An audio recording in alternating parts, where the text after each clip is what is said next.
আসসালামু আলাইকুম, আমি ডাক্তার মোহাম্মদ রাসেল ভুইয়া, এখানে জুনিয়র কনসালটেন্ট শিশু বিভাগে কর্মরত আছি।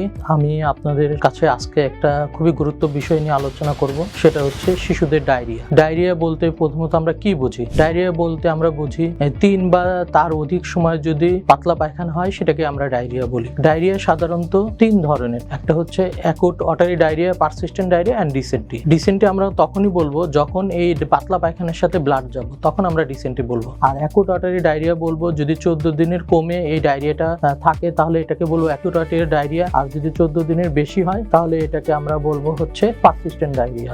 ডায়রিয়া সাধারণত হয় কিছু জীবাণু দ্বারা। আমাদের দেশে সবচেয়ে কমন হচ্ছে রোটা ভাইরাস। রোটা ভাইরাস দ্বারা হয়, কিছু ব্যাকটেরিয়া দ্বারা হয়, ভিব্রিও কলেরি, ইকোলাই এবং কিছু ফাঙ্গাস দ্বারাও ইনফেকশন হতে হয়। ডায়রিয়া হলে সাধারণত কি হয়? ডায়রিয়া হলে সাধারণত দেখা যায় যে শিশুরা বারবার পাতলা পায়খানা করতে থাকে, অনেক সময় বমি নিয়ে আসে এবং কিছু কিছু সময় দেখা যায় যে অল্প মাত্রার জ্বরও থাকে। তো আমরা ডায়রিয়ার রোগীগুলোকে সাধারণত অ্যাসেসমেন্ট করি। কিভাবে অ্যাসেসমেন্ট করি? রোগীকে কিছু সাইন দেখি। সাইনের মধ্যে দেখা যাচ্ছে রোগীকে আমরা কিছু খাবার অফার করি, খাবারটা সে খেতে পারছে কিনা, বা বাচ্চাটা একেবারে খেতে পারতেছে না। তারপরে দেখি যে বাচ্চার লেথার্জি হয়ে গেছে কিনা, বা বাচ্চাটা বেশি উইকনেস ডেভেলপ করে গেছে কিনা, অথবা বাচ্চাটা দেখা যাচ্ছে হচ্ছে সাংকেন আইবল হয়েছে কিনা। আর বাচ্চার একটা সাইন দেখি অ্যাবডোমেন বা পেটে স্কিন পিঞ্চ, এই স্কিন পিঞ্চটা স্লোলি যাচ্ছে কিনা, এই জিনিসগুলো আমরা দেখি। এই সাইনগুলোর উপর ভিত্তি করে আমরা এই ডায়রিয়াটাকে সাধারণত 3টে ক্যাটাগরিতে ভাগ করি। একটাকে বলি হচ্ছে আমরা severe dehydration, some dehydration and no dehydration. Severe dehydration বলি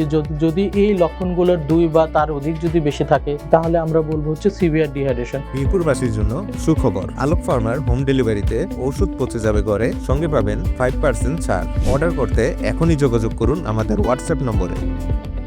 যেরকম এখানে বাচ্চাগুলো লেথার্জি আর কনফিউশন হয়ে যায়, not able to drink, skin pinch grow very slowly and sunken eyeball. তখন এই বাচ্চাদের ক্ষেত্রে চিকিৎসার ক্ষেত্রে আমরা হসপিটালে ভর্তি করি। হসপিটালে ভর্তি করে আমরা এদেরকে স্যালাইন খেতে বলি, স্যালাইন দেই। স্যালাইনের মাধ্যমে চিকিৎসা দেওয়া হয়। এটাকে আমরা শিরাপথে স্যালাইনটা দেওয়া হয়। এই স্যালাইনটা দেওয়ার নিয়ম হচ্ছে বাচ্চাদের ওজন অনুযায়ী 100 ml পার কেজি। যদি বাচ্চার বয়স যদি 1 বছরের কম হয় তাহলে এই স্যালাইনটা আমরা 6 ঘন্টার মধ্যে শেষ করব। আর যদি বাচ্চার বয়স যদি 1 বছরের বেশি হয় তাহলে এটা আমরা 3 ঘন্টার মধ্যে শেষ করব। এইটাকেও আমরা 2টা ভাগে ভাগ করে দেই। প্রথম 30 ml পার কেজি আমরা 1 বছরের কম বাচ্চাদের ক্ষেত্রে 1 ঘন্টা, এবং পরবর্তী 70 ml পার কেজি আমরা 5 ঘন্টায় দেব। আর 1 বছরের উপরে হয়ে গেলে এদেরকে আমরা হচ্ছে প্রথম 30 ml পার কেজি আমরা 30 মিনিটে এবং পরবর্তী 70 ml আমরা 2.5 ঘন্টায় শেষ করব। তারপরে আমরা প্রতি 15 মিনিট পর পর বাচ্চাকে অ্যাসেস করতে থাকি, যেটা এটা সিভিয়ার ডিহাইড্রেশনে আছে না সাম ডিহাইড্রেশন আছে। যদি সাম ডিহাইড্রেশন হয় সেক্ষেত্রে লক্ষণগুলো দেখা যাচ্ছে বাচ্চা ইরিটেবল থাকে, বাচ্চা ইগারলি টু থার্স্ট মানে তাড়াতাড়ি খেতে যাবে,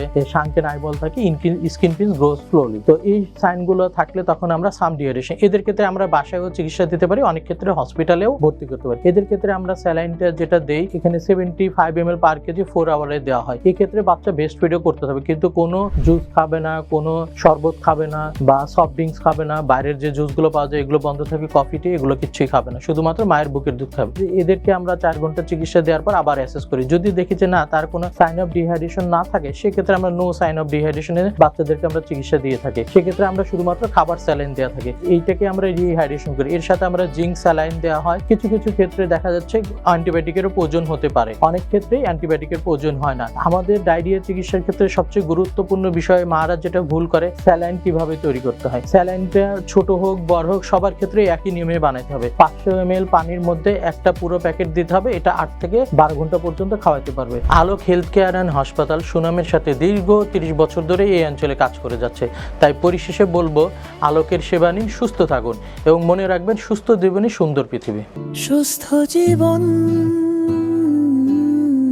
সুন্দর পৃথিবী।